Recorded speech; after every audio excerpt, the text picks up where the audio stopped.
The alarm on my wrist buzzed twice, sharp and fast, and my whole body went still before my mind caught up. Two buzzes meant one thing on this station.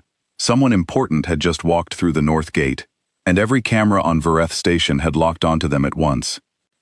I was standing behind a market stall, counting crates of dried fish for old Resk, when the noise around me started to die.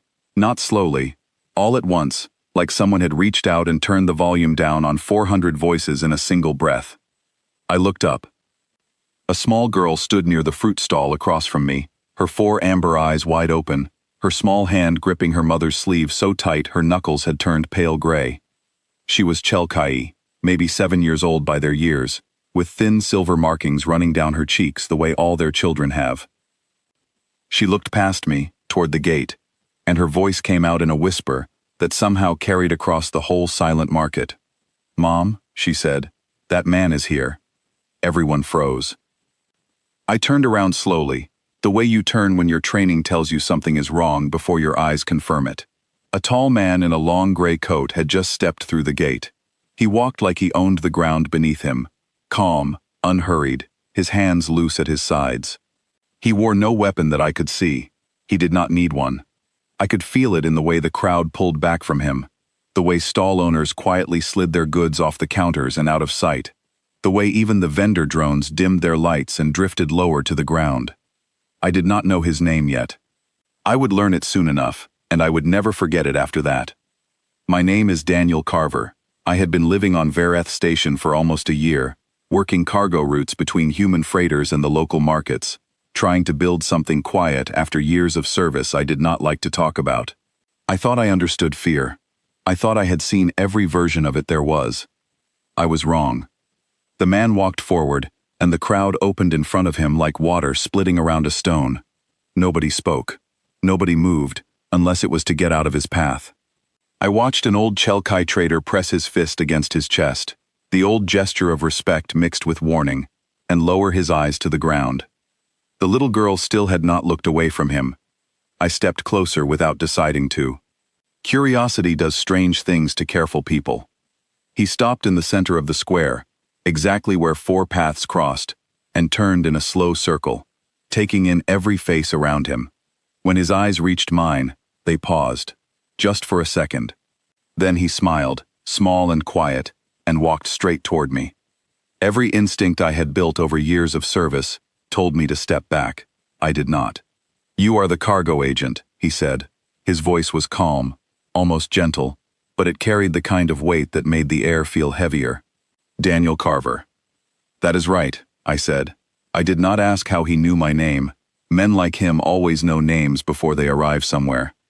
He looked around the square once more, at the frozen crowd, at the girl still staring at him from behind her mother.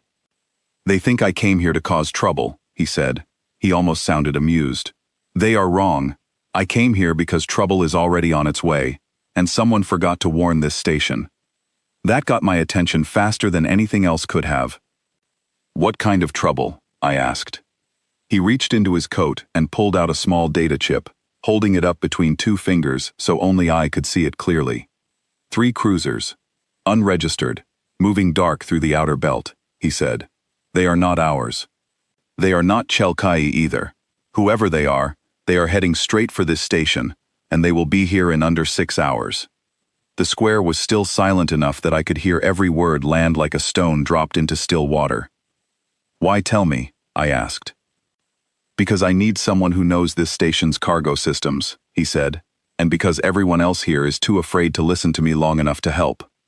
I understood then why the crowd had gone quiet. It was not because they feared him the way you fear a threat. It was because they recognized him, the way you recognize a storm cloud on the horizon, long before the rain reaches you.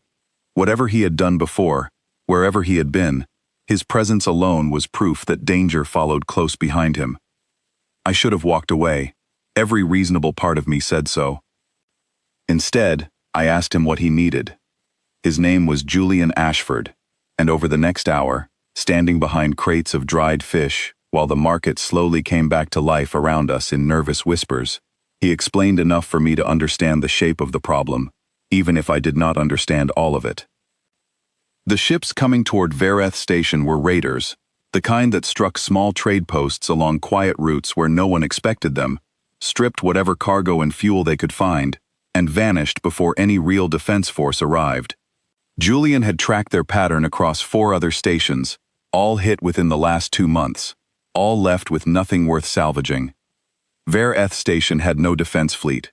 It had cargo haulers, passenger shuttles, and market drones. It had families, elders, and children like the little girl who had first spotted Julian at the gate. "We do not have 6 hours to build a fleet," I told him. "We do not need a fleet," he said. "We need 6 hours to make this station look like nothing worth stealing." His plan was simple, in the way that only good plans are. Every visible cargo container on the outer docks would be emptied and hidden below the lower levels. The station's outer lights would be dimmed to make the docks look abandoned. The largest fuel reserves would be rerouted through hidden lines, so that any scan from a distance would show almost nothing worth taking. And every civilian would be moved into the deep shelters beneath the market district. The same shelters used during storms, quiet, sealed, and far from the docking rings. "It will not stop them from landing," Julian said, "but it will make them waste time searching for something that is not here. And time is the only weapon this station has right now." I spent the next 3 hours running through corridors I knew better than my own memories, pulling cargo crews from their shifts, explaining just enough to make them move fast without causing panic. Julian moved through the station like he had walked its halls 100 times before, calm in every conversation, steady in every instruction, never raising his voice even once. The little girl and her mother found me near the lower cargo lift, as families were being guided down into the shelters. Her mother thanked me quietly, her 4 eyes still wide with worry, and the girl looked up at me with a question in her face she did not know how to ask out loud. "Is he going to protect us?" she asked instead, meaning Julian. I looked toward the docking rings, where I could just see his gray coat moving between the last of the empty containers. "I think he already is," I told her. By the 5th hour, the docks looked like something long forgotten, dark, quiet, and empty. The fuel lines ran silent beneath the floor. The last civilians disappeared into the shelters, sealed doors closing behind them with a heavy, comforting sound. Julian and I stood together in the control room above the docking bay, watching 3 unregistered ships appear on the long-range scanner, moving slow and careful toward the station.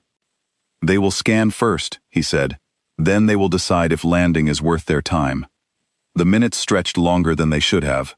I found myself gripping the edge of the console, watching the 3 dots on the screen creep closer, waiting for a decision that was not mine to make. Then, one by one, the 3 ships changed course. "They are turning away," I said, my voice barely steady.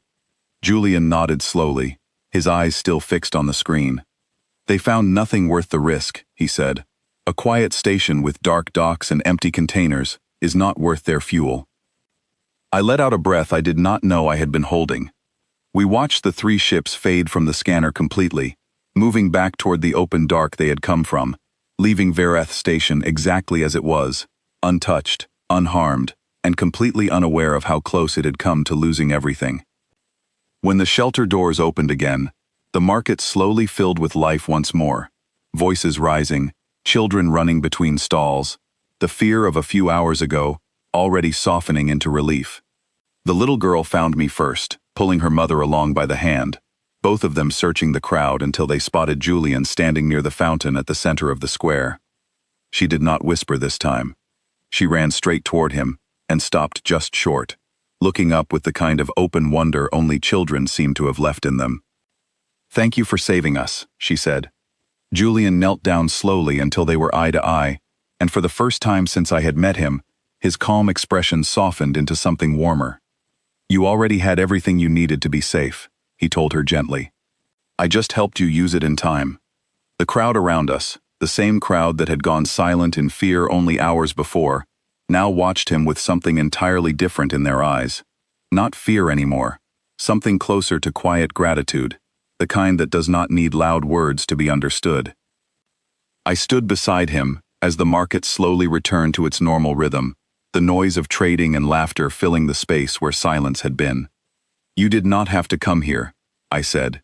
"You did not have to warn us at all." Julian looked out over the crowded square, at the families reunited, at the children already forgetting how afraid they had been just hours earlier. "Somebody always has to," he said quietly. "Better it is someone who already knows what is coming." I did not have an answer for that. I am not sure one was needed. The station went back to its ordinary rhythm long before the second sun set that day, but I never forgot the sound of that little girl's whisper, or the silence that followed it, or the calm, steady man who turned a station's fear into 6 hours that saved every single life inside it.